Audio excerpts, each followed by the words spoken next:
RS-93 뉴건담은 우주세기 최고의 파일럿 아무로레이가 마지막으로 탑승했다는 그 상징성 하나만으로 가슴이 웅장해지는 기체입니다. 건담 역사상 최강의 건담을 꼽을 때 턴웨이 같은 논외급을 제외하면 항상 우주세기 2인자 실질적 최강 논쟁의 중심에 서 있죠. 그런데 재미있는 건 스펙만 따져보면 유건담은 의외로 평범한 기체입니다. 압도적으로 출력이 좋은 것도 아니고 미지의 외계의 기술로 도배된 것도 아니죠. 그런데 왜 우린 유건담을 최강이라 부를까요? 그 비결은 유건담만이 가진 특별한 스토리텔링에 있습니다.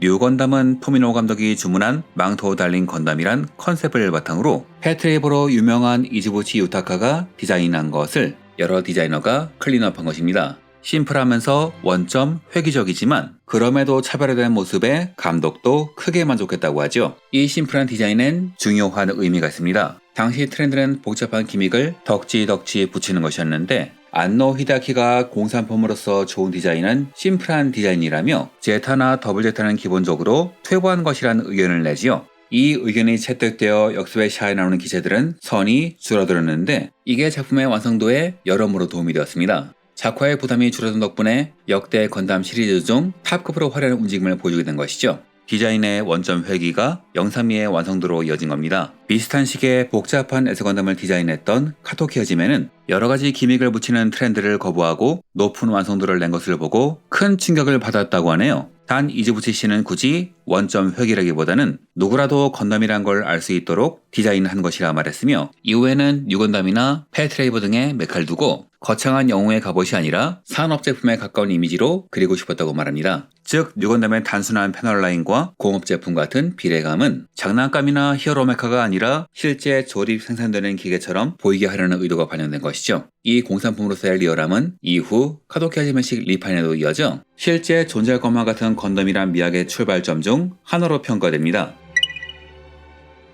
역습의 샤는 정말 훌륭한 작품이지만 엄밀히 말하면 이야기의 기승전결에서 전만 강조된지라 이것만 보고 이야기를 이해하는 것은 아무래도 어렵죠. 그나마 빠져있는 부분이 있어 전체 맥락을 이해하기 위해선 소설판을 볼 필요가 있고 이것 때문인지 초인기 기체 뉴건담의 여러가지 설정은 이후에 조금씩 정정 및 보완되었죠. 이후 내용은 원작과 공식 서적, 마스터 아카이브의 내용을 바탕으로 정리하겠습니다. 론도벨 발족 초기 부대의 전력은 부족했습니다. 네오지오는 샤라는 강력한 리더를 얻어 빠르게 재편됐지만 연방은 건담의 압도적 성능이 군사 밸런스를 붕괴시킬까봐 나아가 뉴탭을 중심으로 자신들에게 반기될까봐 뉴탭의 상징인 건담 타입을 봉인해버린 상태였죠. 이런 상황에서 연방은 네오지온에 계속 밀리다 못해 우세기 90년 5월 월면 도시 암만을 빼앗기면서 브라이트가 책임을 지고 해임되는 상황이 벌어집니다. 이에 론도벨의 후원자인 존 바워를 필두로 한 세력이 제다와 제간을 배치해주긴 하지만 기껏해야 2세대의 모빌슈였던 덕분에 전력으로선 부족했고 에이스 파일럿 아무로레이에 맞는 기체는 더더욱 아니었죠.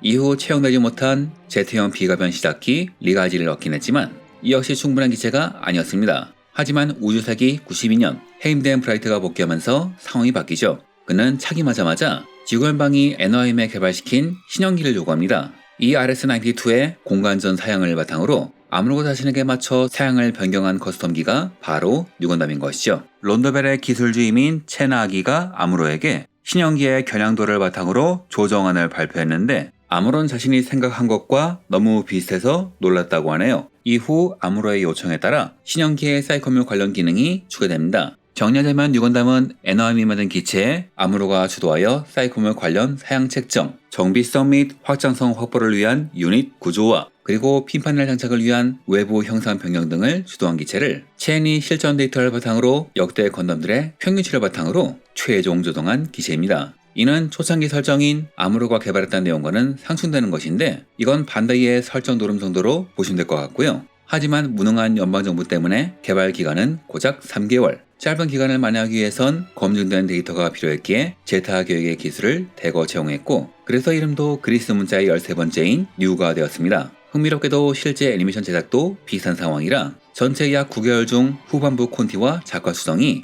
3개월 안팎에 몰려 있었다고 하네요. 작품 안팎이 모두 기적같은 압축위에서 완성된 셈이죠.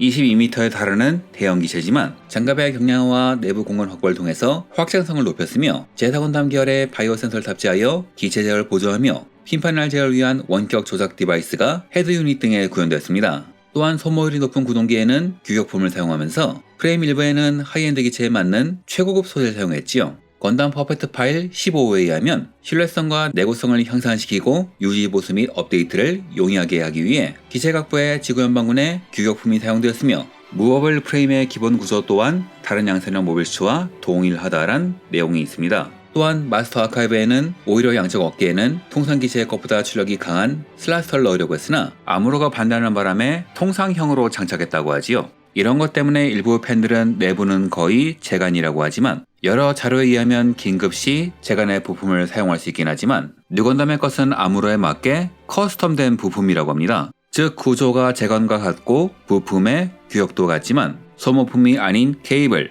프레임의 일부는 하이엔드 부품을 썼다는 것이죠. 하지만 검증된 기술과 부품만으로는 지원 기술력의 결정체, 사자비를 이길 수 없을 겁니다. 여기서 등장하는 오버 테크놀로지가 바로 사이코 프레임이죠.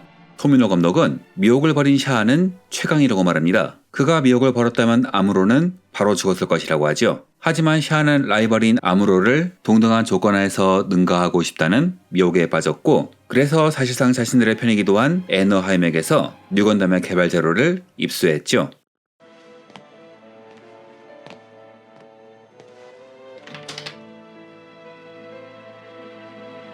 情けないモビルスーツと戦って勝っても意味がない。 그는 애너하임의 기술 스태프인 옥토버를 통해 네오지원의 핵심 기술 중 하나인 사이코 프레임을 유출시킵니다. 콕핏 주변에 심어진 이 사이코 프레임은 파일럿의 뇌파를 증폭시켜 기체의 반응 속도를 비약적으로 높여줍니다. 그리고 나중엔 샤의 계산을 뛰어넘어 엑시드 쇼크라는 기적을 일으키게 되죠. 단 사자비의 경우 사이코 프레임이 구동기에 장착되어 있어 기체가 샤의 의지대로 신속하게 움직이는 반면 뉴건담의 경우에는 조종석 주위에만 사이코 프레임이 장착되어 있죠. 스펙 데이터나 실성능 모두가 사자비가 한 수 위인 이유입니다. 사이코문 시스템은 설계 초기부터 도입되었지만 사이코 프레임 도입은 아무로가 폰 브라운 공장에 가기 전까지 그에게 알려지지 않았습니다. 현지에 부임해 있는 체나기가 3kg 정도의 무게 감소가 있었다는데 욕을 제기한 것도 이 사실을 몰랐기 때문이죠. 물론 작중에서 옥토버가 이를 설명해주긴 하지만요. 참고로 이 부분은 초기와 후기 설정이 조금씩 다릅니다. 원래 한심한 모빌슈는 리가지였지만 이후 게임과 서적이 더해지면서 사이코 프레임이 없는 초기 뉴건담까지 포함하는 식으로 설정이 확장 및 정정되었죠. 사이코 프레임이 없는 뉴건담은 샤가 고언했듯 한심한 모빌슈즈일지도 모르겠습니다. 하지만 아무로 타면 얘기가 다르죠. 사실상 혼자서 네오지온의 주력 부대에 돌입해서 모든 에이스는 물론 전함마저 격추하는 대활약을 합니다. 이런 뉴건담의 강함은 어디서 나오는 것일까요? 제타 건담에서 카라바에 합류했을 때 샤가 마크2는 카미오의 것이라 줄 수 없다고 선을 긋자 아무론 자신이 원하는 것은 릭디아스라고 말합니다. 즉 그는 강력한 기체보다는 범용병기, 지속적이고 안정적인 밸런스형 기체를 선호하는 겁니다. 그래서인지 뉴건담도 전투 지속성에 중점을 두었죠. 발칸포는 다른 모빌슈와는 달리 탄피 배출식 필탄을 채용했는데 이는 탄 걸림을 방지하기 위해서였죠. 자료에 따라 60mm냐 90mm냐의 논란이 있었지만 뉴건담 사이즈라면 60mm일 가능성이 높고 그렇다면 엄청난 장탄수를 자랑할 겁니다. 이를 강조하듯 극장 공개 예고편에서 뉴건담은 계속 발칸포를 발사하지요. 기술자들이 낡아빠진 기술이라 평가했던 바주카는 연방군의 제식 바주카를 커스텀한 것으로 원격 발사가 가능한 특제 사양이죠. 작중 아무런 한 번도 이 바주카를 손으로 잡고 쓴 적이 없습니다. 오히려 미끼로 활용해서 균레이를 정리하기도 했죠. 백덤블링을 하며 발사하는 이 장면은 아무로가 직접 프로그래밍한 것, 즉 아무로만이 할 수 있는 기회죠. 빔라이플은 퍼스트 건담과 같은 내장 이캡식을 채택해 중력하에서의 취급 용이성과 기회전 능력을 높였습니다. 최대 출력은 전함 주포급으로 레진이 함대 포격으로 착각할 정도였죠. 빔라이플의 연사 장면은 유명한 논쟁거리입니다. 초기에는 원래 연사 기능은 없고 아무로의 신기에 가까운 속사란 해석이었지만 프라모델 설명서에서 버스트 셀렉터 설정에부터 말이 나왔죠. 나중엔 토미노 감독이 풀오토가 아니라 속사라고 못 박으면서 결국 연출상의 과정이 섞인 속사 정도로 정리되었습니다. 빔사벨은 뉴건담용으로 개량된 커스텀 사벨과 왼쪽 팔에 실드 마운트 레치안에 경납된 예비 사벨 두 자루를 장비, 커스텀 사벨은 도처럼 휘어진 빔 칼날을 방출하며 자루 뒤쪽에도 짧은 칼날이 나옵니다. 생긴 것과 달리 고출력이라 사자비의 빔 토마호크와 호각의 힘을 보여주죠. 또한 기본 상태에선 칼날이 나오지 않다가 공격 순간에만 빔이 나오는 아이들링 리미터 시스템이 장착되었습니다. 이는 퍼스트 건담 때 스타워즈 표절 논쟁을 피하려고 건담의 빔사벨은 때릴 때만 켜진다고 말했던 아이디어가 역습의 시야에 와서야 비로소 설정으로 구현된 사례입니다. 예비사벨은 제간등이 가진 익숙한 원통형 그립의 표준형으로 작중에서는 한 번도 사용되지 않았습니다. 실드의 뒷면에는 빔 캐논과 가동용 열액 제너레이터, 소형 미사일 4발이 부착되어 있습니다. 극중에서는 견제용으로 쓰였으나 공격용으로도 충분한 활약을 가졌죠. 특히 빔 캐논의 출력은 1년 전쟁 시절 빔 라이플의 출력과 맞먹습니다. 또한 표면엔 유니콘을 모티브로 한 아무로의 퍼스널 마크가 그려져 있지요. 빔 머신건은 기라 도거의 주무장으로 극중에서 아무로가 자연스럽게 뺏어 쓴 것이죠. 그 연출이 너무 극적이기 때문에 일부 팬들은 뉴건담의 마음의 무장으로 취급합니다. 그리고 저 혼자만 뉴건담 최강의 무장이라 생각하는 격투, 정교한 매니플레이터로 격투를 하는 것을 넘어 주먹 공격을 막기 위해서 사자비가 뉴건담의 주먹을 움켜잡자 다른 손으로 동력 파이프를 끊어버리는 페이크가 인상적이었죠. 아무로는 근거리 심리전도 훌륭하다는 증거가 아닐까 합니다. 자, 이제 뉴건담의 진짜 상징으로 넘어가 보죠. 뉴건담의 상징인 핀 파넬은 총 6개가 장비되어 있으며 공격 시엔 디귿자 형태로 변형해 개방식 메가 입자포로 기능합니다. 워낙 디자인이 특이해서 균에 방열판으로 착각하기도 했지요. 네오지온의 판넬 기체와는 달리 자체 제너레이터가 내장되어 있어 활동 시간이 길다는 특징이 있으며 자체적으로 안방 유닛, 슬라스터가 내장되어 있어서 장착되어 있을 때도 뉴건담의 자세 제어에 도움을 줍니다. 판넬의 연출엔 안노 히데아키가 깊게 관여했는데 판넬 연출을 셀 단위로 분할하자고 제안해 지금과 같은 판넬 플롯을 만든 사람이며 핀 파넬의 슬러스터로 자세 제어를 하는 것도 안노의 아이디어죠. 이것이 크게 호평받아서인지 단편 영상인 건담 리볼브 5편은 여기서 발전해 안방 연출을 활용한 오리지널 연출을 보여주면서 좋은 평을 얻었죠. 빔 텐트를 쳐서 방어막을 만드는 핀 파넬 바리어는 아무로의 순간적 기지로 만든 기술로 실탄이나 빔만이 아니라 알파 아질의 암 공격이나 판넬 본체 같은 질량 물체조차 막아낸다고 합니다. 단 알파 아질의 메가 입자포에는 뚫립니다. 작중에선 정말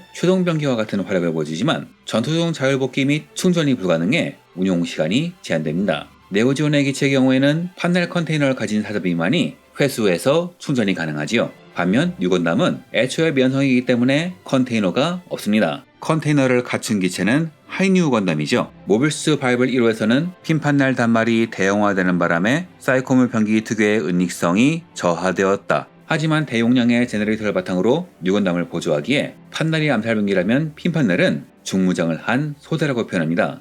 즉 판넬치곤 무거운 사실상 비트에 가까운 물건이라 은닉성은 없지만 운동성이 뛰어나고 기체도 보호할 수 있는 다목적 병기라는 것이죠. 균에이 같이 방열판으로 착각하는 사람도 있으니 은닉성이 아예 없는 건 아닌 것 같기도 하네요. 단 메가입자포 모드의 경우 집속식이 아닌 개방식이라 사거리가 길지는 않다고 합니다. 또한 뉴건담에는 없지만 하이 뉴건담에 있는 하이퍼 메가 빔 런처의 이야기를 해보려고 합니다. 이 무장이 작중에서 빠진 이유는 제작 스케줄 때문이었죠. 론도벨의 원래 작전은 3단계로 핵미사일로 엑시제의 노즐을 공격하고 그래도 안되면 내부에서 파괴하고 이것마저 실패하면 하이퍼 메가 빔 런처로 파괴하는 것이었습니다. 하지만 애니메이션에선 대사로는 3단계 작전, 3단 가메라 나오지만 실제로는 2단계밖에 나오지가 않지요. 요시, 3단 가메다. すまんがみんなの命をくれ. 역습의 시한은 제작 기간이 정말 촉박했는데 일정을 확보하고 러닝타임을 맞추기 위해서 3단 작전을 2단으로 줄였지만 3단 작전이란 대사는 스모 영화에서 따온 그대로 살아남았죠. 결국 이 3단 작전은 벨토치가 실드론에서 구현되게 되었습니다.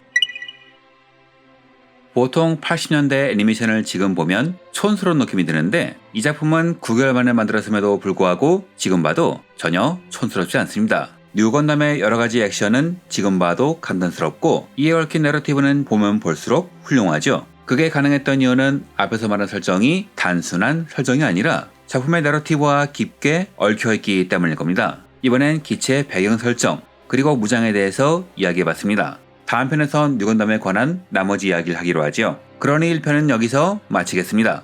감사합니다.